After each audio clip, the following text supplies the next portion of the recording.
Hey, this is the first time we are creating an asset validator. I will slowly demonstrate how to create it and how to run a very basic validator that will fail or pass all the assets, and then we will transform it into its final form. It's going to be super simple, and the thing we are checking is if our texture is square. Of course, we can use non-square textures, but they are not optimal.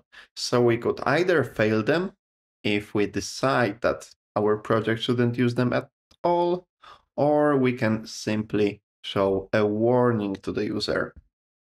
If we want to run it, we just select an asset, right mouse button, go to Asset Actions and Validate Assets. And look what we have. We have a fail, texture is not a square, and what's more, it will also run when you just save it. So I can press Ctrl S, and here it is. We even have notification in the corner. So let me quickly restart my Unreal Engine and make sure that there are no validators created before. And the next time we run something, we will be 100% sure that what runs is what we made together. All right, let's make sure that my prototype validator is no longer running. Let's run it again, validate, and there's nothing. That means that next time when you see validator, you will know that it is the one we created together. So let's right mouse button in Content Browser, navigate to Editor Utilities, and select Editor Utility Blueprint. We are going to search for validator, and we are interested in editor validator base. Let's select and let's pick some suitable name. I will just call it BP underscore square texture validator, or just square texture validator. Let's open it, and I'm going to immediately dock the window. We already have the class defaults open on the right side, and as you can see, there is enabled check. So if you want to disable your validator at some point, you can just uncheck it, save the asset, and compile. If you want to create the validator, you need two things. First, it is some function that will tell it if it can be executed or not. And second, it is a function that implements the validation. They are all inherited from the base validator class. So go to the left side of the screen, there is this functions panel, and click on override, and we have two functions that will tell our validator if we can run it. You can go with either can validate or can validate asset, and we want to process asset, maybe based on its class, so we are going with the second option. And then once it's done, we will use validate loaded assets to provide the implementation. So we need only two things. So let's start with can validate asset. This function always provides us in asset, which is the asset we are currently attempting to validate, and a return node, which only states true or false. Are we going to validate it or not? So let's start with this in asset, and we are going to process only textures. So if you are using some older Unreal version, you can use cast to texture 2D, but this is suboptimal. If we are using Unreal 5.5 or newer, we can instead go with isASoft, which is a function that only checks if we're using some class and doesn't load this class to the memory. So let's use it instead. Let's connect it and let's pick a texture 2D as a class we are going to compare against. If that's true, if that's texture 2D, we are going to return true, and of course false if it's not. All right, so first half of the stuff is done. Second part is implementing validate loaded asset, and I would like to just fail quickly to show you how the validator works, and then we are going to implement actual logic that checks if this is square texture or not. So let's see. We also start with this in asset, which is currently validated asset, and we have some return value. This time it returns either invalid, valid, or not validated, but that's not all. We also should add one more node to mark asset status. If you right mouse button somewhere and start typing asset, you will see this asset validation section, and we can either mark it as failed, as passes, or give it a warning. So you have to pick one of those three. You have to execute one of them before returning, and that's it. So let's try asset fails. Let's connect it. And this function should also know which asset failed. So let's connect in asset, and we will also provide the message. So let's use literal text, and this is going to be the reason that will be displayed to user. And if you can make it as descriptive as possible. So let's call it some descriptive message for the user. And later, when we develop the tool, we will put something more meaningful. So let's compile, let's save, make sure in class defaults that asset validation is enabled.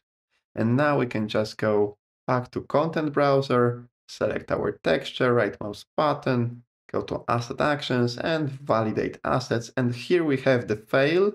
We know what asset failed, and we have some descriptive message, and we know which validator was used. And now, if it didn't work for you, then you are probably using some older Unreal version. All you have to do is just to close the editor and run it again. I'm using 5.6 and it seems like it is working, but people who have been using older versions often recommend a restart. Once you restart, you can keep working on your validator, executing it once more, another time, and it is going to work fine. You can iterate it, modify it without restarting, but you just have to restart it the first time. Luckily for me, I don't have to. Let's clean up before starting implementation. Remove the nodes in the middle and only leave validate loaded asset entry and return node. I'm going to use this in asset few times. I will have to use it each time when I want to fail or pass. But if I create the graph and if it starts growing, it will be pretty tedious to connect those nodes to the very first one. And that's why I would like to select it here and drag and promote it to local variable. This way I have a variable that is available to this function, but not the whole blueprint, and it's just a helper. I will rename it to asset and try not to use in asset. You may find out that this name is already taken. Okay, now we have it. And even though our can validate asset checks and sees that we are working with texture 2D, our function still thinks that this is just a U object. So we have to cast it. We have to cast it and not use isA, because this time we are not just checking the type. We will be checking the size, and we will need some functions that are available only for texture 2D class. So we have to cast to texture 2D, and there is almost no chance that this cast is going to fail.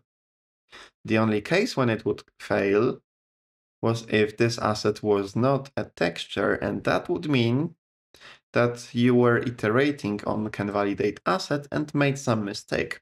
And it may be a good idea to still handle this cast failed, because if you see a valid warning message or some fail, you will know what to fix. So let's mark it as asset fails. And you no longer have to drag this in asset.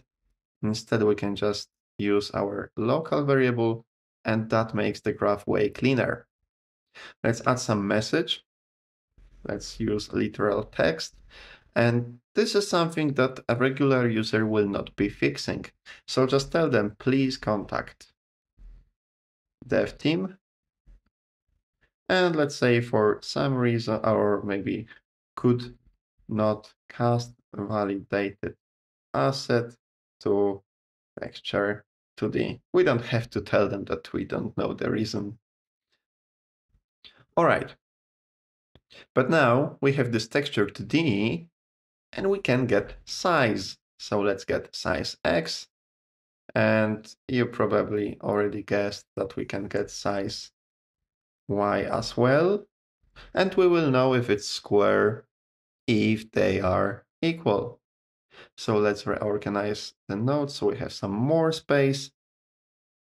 And we can compare them with equal comparator. And now we got true or false value that can be used with a branch node. So the scenario is simple. If this is a square, we are marking asset as passed and returning valid. If not, marking as failed and returning invalid. So let's copy the return node. On the top we'll have valid, and we need asset passes and asset fails. Let's connect those.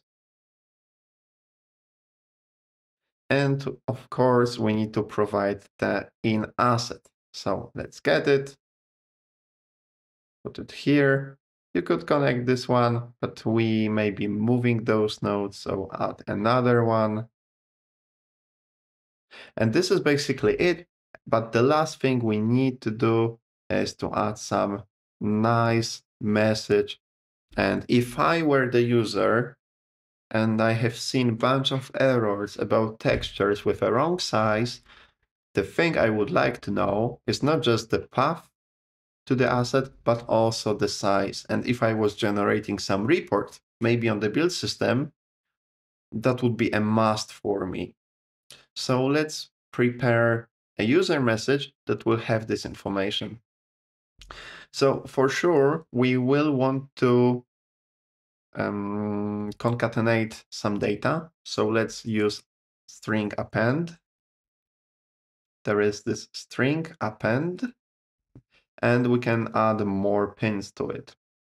So if you need anything else, just add more pins. And let's start with texture is not square. And usually if you see some error messages or validators made by Epic, they provide information in square brackets. So maybe let's start with a square bracket.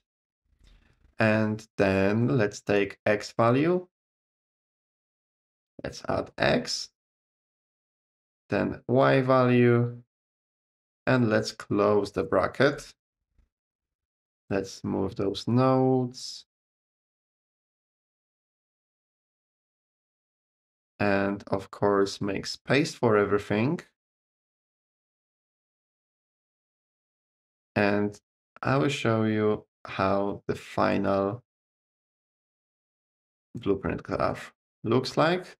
So if you need to see if everything is correct, you can pause right now. And if you think it's all right, just compile, save, and now let's try to validate our texture. Right mouse button, asset actions, validate assets, and we have information, the one from the past, so this is fine, and another one, the texture is not square, and here are the dimensions, and if I hover over the asset, I can see that dimensions are actually 176 and 296, which is exactly what we printed to user. And that's it. In the next tutorial, we are going to make a similar validator. We will check if the dimensions are using power of two values, and then we will make more complex validators. See you in the next video.